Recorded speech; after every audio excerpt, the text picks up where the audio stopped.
नमस्कार दोस्तों, IFL securities में आपका स्वागत है। आज हम चर्चा करेंगे इक्विटी कमोडिटी करेंसी के वीकली आउटलुक पर। हम इस आउटलुक में ये जानने की कोशिश करेंगे कि पिछला हफ्ता कैसा रहा और आने वाले हफ्ते में मार्केट का ट्रेंड कैसा रह सकता है और इम्पॉर्टेंट लेवल कौन कौन से होंगे। जिस तरीके से हम रशिया और यूक्रेन की लड़ाई को आगे बढ़ता हुआ देख रहे हैं और साथ में क्रूड के भावों को ऊपर आता हुआ देख रहे हैं, हमने देखा है पूरे ग्लोबल मार्केट में इक्विटी मार्केट में एक नरमी देखने को मिली है। हालांकि अगर हम देखें तो कमोडिटी मार्केट में इसके विपरीत एक तेज़ी का ट्रेंड बनता हुआ दिखाई दिया है। अगर हम देखें तो इक्विटी मार्केट में पूरे ही ग्लोब के अंदर एक नेगेटिव ट्रेंड आता हुआ दिखाई दिया है। रिसेशन की वजह से और जियोपॉलिटिकल टेंशन की वजह से हमने सभी इक्विटी मार्केट में गिरावट देखी है। अगर हम देखें तो डाउ में करीबन 1.30% की गिरावट रही और डाउ करीबन 33,614 के स्तर पर बंद हुआ। वहीं अगर हम सेंसेक्स की बात करें तो वहाँ पर भी करीबन 0.3% की गिरावट रही और सेंसेक्स करीबन 54,327 के स्तर पर बंद होता हुआ देखा गया। निफ्टी के अंदर भी करीबन 2.5% की गिरावट रही और भाव करीबन 16,245 के स्तर पर बंद होते हुए देखे गए। निफ्टी का आने वाले हफ्ते में ट्रेंड साइडवेज टू डाउन रहेगा। हमें लगता है कि यहाँ पर सेल ऑन राइज की स्ट्रेटेजी यूज़ की जा सकती है। अगले हफ्ते निफ्टी का इंपॉर्टेंट सपोर्ट 15,800 15,300 रहेगा। रेजिस्टेंस 16,700 से लेकर 17,250 रहेगा। नेगेटिव अगर हम देखें तो टेक्निकल चार्ट्स पे निफ्टी और सेंसेक्स और डाउ का जो ट्रेंड है वो थोड़ा नेगेटिव होता हुआ प्रतीत हो रहा है। हमें लगता है कि आने वाले हफ्ते में इक्विटी मार्केट में अगेन एक नेगेटिव ट्रेंड देखा जा सकता है। हालांकि 15,800 और 15,300 एक महत्वपूर्ण सपोर्ट के तौर पर काम कर सकते हैं, जहां से हम एक रिवाइवल मार्केट में आता हुआ देख सकते हैं। मगर यहां पर साथ साथ मार्केट में जो भी एक अपसाइड मोमेंटम आता है वहां पर बिकवाली की सलाह ली जा सकती है। अब हम बात करते हैं कमोडिटीज़ की। कमोडिटी में हमने देखा कि इस हफ्ते हमने कमोडिटी मार्केट में शार्प मोमेंटम देखे और बिगेस्ट गेन अभी तक के हमने इस हफ्ते में आते हुए देखे हैं। गोल्ड के अंदर अगर बात करें तो करीबन 4.5% से ज़्यादा की तेज़ी के साथ गोल्ड के भाव 52,559 के स्तर पर बंद होते हुए देखे गए, जबकि स्पॉट गोल्ड के अंदर भाव करीबन 4.30% के बढ़त के साथ 1970 के डॉलर पर आउंस के स्तर पर बंद होते हुए देखे गए। यहाँ अगर हम देखें तो गोल्ड के अंदर ट्रेंड पॉजिटिव रहा। Safe haven demand, equity market में सेल ऑफ, करेंसी में डेप्रिसिएशन और साथ में जिस तरीके से जियोपॉलिटिकल टेंशन बढ़ी है तो येलो मेटल के अंदर, गोल्ड के अंदर, सिल्वर के अंदर तेज़ी का ट्रेंड आता हुआ देखा गया। अगले हफ्ते के लिए गोल्ड के लिए महत्वपूर्ण सपोर्ट 51,700 और 51,000 रहेगा। रेजिस्टेंस 53,200 से लेकर 54,000 का रहेगा। हमें लगता है अगले हफ्ते गोल्ड के भावों में $2,000 के स्तर देखने को मिल सकते हैं। एमसीएक्स में भाव करीबन 53,200 से लेकर 53,500 तक के लेवल देखे जा सकते हैं। सिल्वर के भावों में भी हमने पिछले हफ्ते एक शानदार तेजी आते हुए देखी।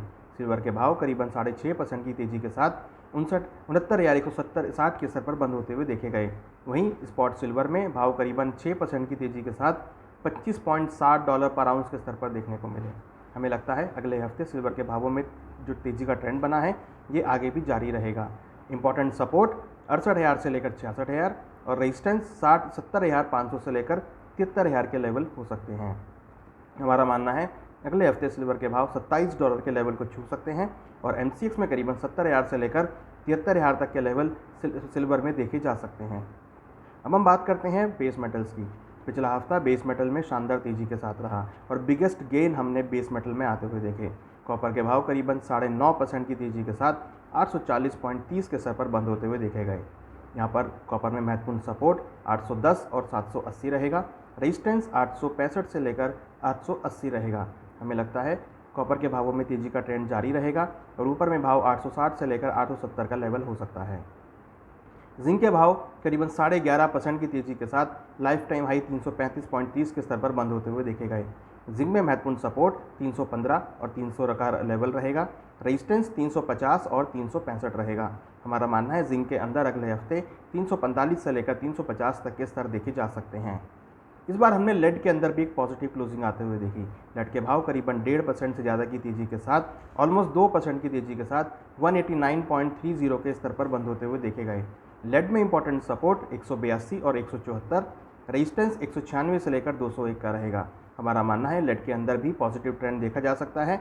यहाँ पर 193 से लेकर 196 तक के स्तर देखने को मिल सकते हैं। एल्युमिनियम की अगर बात करें तो यहाँ पर करीबन ऑलमोस्ट 14% से ज़्यादा की तेज़ी देखने को मिली और एल्युमिनियम के भाव भी लाइफ टाइम हाई करीबन 308.35 के स्तर पर बंद होते हुए देखे गए। हमारा मानना है एल्युमिनियम के अंदर भी अगले हफ्ते ट्रेंड पॉजिटिव रहेगा और यहाँ पर भी खरीदारी का ट्रेड बनाया जा सकता है। एल्युमिनियम में इंपॉर्टेंट सपोर्ट 302 और 294 का रहेगा। रेजिस्टेंस 318 से लेकर 324 का हो सकता है। एल्युमिनियम के बाद अगर हम बात करें निकिल की, तो निकिल में करीबन 20% से ज़्यादा की तेज़ी के साथ भाव 2229.40 के स्तर पर बंद होते हुए देखे गए। एक्सपेक्टेड है निकिल के अंदर भी ट्रेंड पॉजिटिव रहेगा और यहाँ पर हमें हमारा मानना है कि भाव अब 2300 की तरफ जाते हुए दिखाई दे रहे हैं और 2300 के लेवल जो कि लाइफ टाइम हाई रहेंगे वो लेवल मार्केट छू सकता है। निकिल में इंपॉर्टेंट सपोर्ट 2170 से लेकर 2110, रेजिस्टेंस 2300 से लेकर 2350 का हो सकता है। यहाँ पर भी बाय ऑन डिप्स की स्ट्रेटेजी यूज़ की जा सकती है। अब हम बात करें क्रूड ऑयल की, जो कि सबसे ज़्यादा यहाँ पर तेज़ी के साथ बंद हुआ। करीबन 25% से ज़्यादा की तेज़ी एक हफ्ते में देखने को मिली और क्रूड के भाव 8580 के स्तर पर बंद होते हुए देखे गए। क्रूड में इंपॉर्टेंट सपोर्ट 8550 से लेकर 8200, रेजिस्टेंस 8900 से लेकर 9300 का रहेगा। हमारा मानना है क्रूड के अंदर ऊपर में टारगेट करीबन 8900 से लेकर 9000 के स्तर देखने को मिल सकते हैं।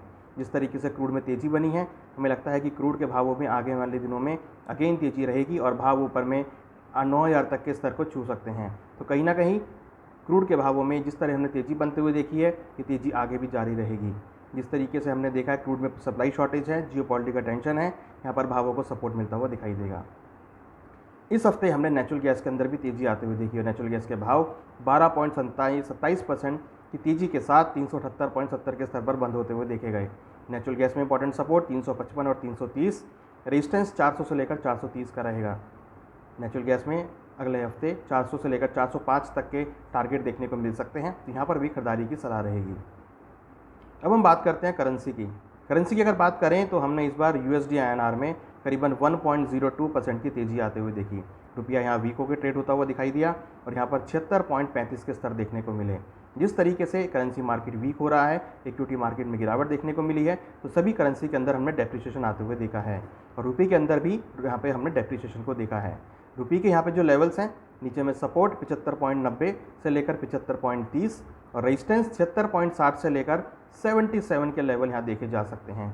हमारा मानना है यहाँ पर अगले हफ्ते भी रुपये में गिरावट देखने को मिल सकती है, डॉलर में तेज़ी रहेगी, तो यहाँ पे खरीदारी का ट्रेड बनाया जा सकता है और ऊपर में लेवल 76.60 से लेकर 77 तक के लेवल रुपये में देखने को मिल सकते हैं। इस हफ्ते हमने अगेन यूरो INR में गिरावट देखी। पूरे ही अगर हम देखें तो यूरो के अंदर हमने पूरे ही विश्व में गिरावट आते हुए देखी है। यूरो करेंसी यहाँ पर वीक होती हुई दिखाई दी है।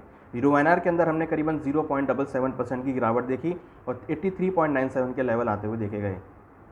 कहीं ना कहीं हमें लगता है यूरो INR में अगेन एक गिरावट का माहौल देखने को मिल सकता है। यहाँ पर इंपॉर्टेंट सपोर्ट 83.20 से लेकर 82 का रहेगा, रेजिस्टेंस 84.60 से लेकर 85.10 का रहेगा।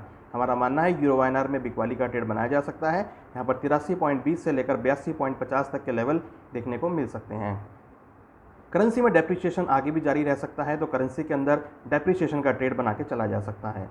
अब हम बात करते हैं कुछ एग्रीकल्चर कमोडिटी की। एग्रीकल्चर में हमने एक मिला जुला देखा, हालांकि हायर लेवल्स पर हमने एग्रीकल्चर कमोडिटी में कुछ बिकवाली बढ़ते हुए देखी। अब पहले हम बात करते हैं ग्वार सीड की। तो ग्वार के भाव करीबन 0.5% की तेज़ी के साथ 5980 के स्तर पर बंद होते हुए देखे गए। यहाँ पर हमें लगता है कि ट्रेंड साइडवेज रहेगा। जिस तरीके से हायर लेवल पर बिकवाली इमर्ज होती हुई दिखी है, हमें लगता है कि यहाँ पर अगेन हायर लेवल पर बिकवाली देखी जा सकती है। ग्वार सीड में सपोर्ट 5700, रेजिस्टेंस 6250 का रहेगा। हमें लगता है ग्वार सीड में हायर लेवल पर बिकवाली का ट्रेड बना सकते हैं, भाव नीचे करीबन 5800 तक आ सकते हैं। वहीं अगर हम जीरे की बात करें तो जीरे में करीबन 5% से ज़्यादा की गिरावट रही और जीरे में करीबन 20,715 के स्तर देखने को मिले। जीरे के अंदर हमें लगता है यहाँ पर इंपॉर्टेंट सपोर्ट 19,500 और रेजिस्टेंस 21,500 का रहेगा। हमें लगता है कि मार्केट इसी रेंज में ट्रेड हो सकता है, हालांकि हायर लेवल पर बिकवाली भी देखने को मिल सकती है। हायर लेवल पर डिमांड कम होने की वजह से हमें यहाँ पर नरमी देखने को मिल सकती है और भाव नीचे करीबन 20,000 के स्तर को अगले हफ्ते छू सकते हैं। तो यहाँ पर भी हमें लगता है कि ट्रेडर को हायर लेवल पर बिकवाली का ट्रेड बना के चल सकते हैं। इन्वेस्टर यहाँ पे हायर लेवल पर बिकवाली का ट्रेड ले सकते हैं। अब हम बात करें कॉटन सीड ऑयल केक की, जहाँ पर हमने एक अच्छे गेंस आते हुए देखे। करीबन 3% से ज़्यादा की तेज़ी यहाँ पर देखने को मिली। कॉटन सीड ऑयल केक में हमने देखा भाव ऊपर में करीबन 3170 के स्तर पर बंद होते हुए देखे गए। हालांकि यहाँ पर भी हमने एक साइडवेज ट्रेंड देखा है। हमें लगता है कि यहाँ पर भावों में मिला जुला रुख देखने को मिल सकता है। कॉटन सीड ऑयल केक में सपोर्ट 3050 और रेजिस्टेंस 3250 का रहेगा। हमें लगता है कि मार्केट इसी रेंज में ट्रेड होती हुई दिखाई देगी। तो ये था दोस्तों वीकली आउटलुक। अगर हम एक नटशेल में बात करें तो हमें लगता है कि जियोपॉलिटिकल टेंशन अभी मार्केट में बरकरार रहेगी। जिस तरीके से यूक्रेन पर सैंक्शन लगाए गए हैं वो अभी फ़िलहाल यहाँ पर मार्केट में कुछ दबाव दे सकते हैं। तो यहाँ पर हमें लगता है अगर हम इक्विटी मार्केट की बात करें तो थोड़ा सा मार्केट में नेगेटिव ट्रेंड आ सकता है, हायर लेवल पर बिकवाली का ट्रेड बना के चला जा सकता है। वही अगर हम कमोडिटी मार्केट की बात करें तो यहाँ पर हम लोअर लेवल पर खरीदारी आते हुए देखेंगे। सेफ हेवन डिमांड के तौर पर, इन्वेस्टमेंट डिमांड के तौर पर, पोर्टफोलियो डाइवर्सिफिकेशन के रूप में हम कमोडिटी को यहाँ पे उभरता हुआ देखेंगे। तो कमोडिटीज़ के अंदर गोल्ड, सिल्वर, कॉपर, क्रूड के अंदर बिकवाली ना करें। हमें लगता है कि खरीदारी का ट्रेड लोअर लेवल पर बनाया जा सकता है। वहीं करेंसी के अंदर हमें लगता है डेप्रिसिएशन रहेगा। करेंसी के अंदर हमें लगता है कि USD INR रुपी यहाँ पर वीकनेस के साथ ट्रेड हो सकता है। आशा करते हैं आपको ये वीकली आउटलुक समझ में आएगा, आपको पसंद आएगा। आप अपने पोर्टफोलियो को हमारे वीकली आउटलुक के अकॉर्डिंग देख सकते हैं और आशा करते हैं कि आपको अपनी अगले हफ्ते की स्ट्रेटेजी बनाने में काफ़ी हेल्पफुल रहेगा। इसी तरीके से आप हमारे IIFL के ट्विटर अकाउंट को, हमारे IIFL के यूट्यूब अकाउंट को, हमारे IIFL के जो डिफरेंट चैनल्स हैं जहाँ पर सोशल मीडिया में चैनल्स हैं सबको सब्सक्राइब करें। इस तरह की वीडियोज़ आपको कंटिन्यूस मिलती रहेंगी जो कि आपको ट्रेडिंग में, इन्वेस्टमेंट में काफ़ी हेल्पफुल करेगा। Thank you.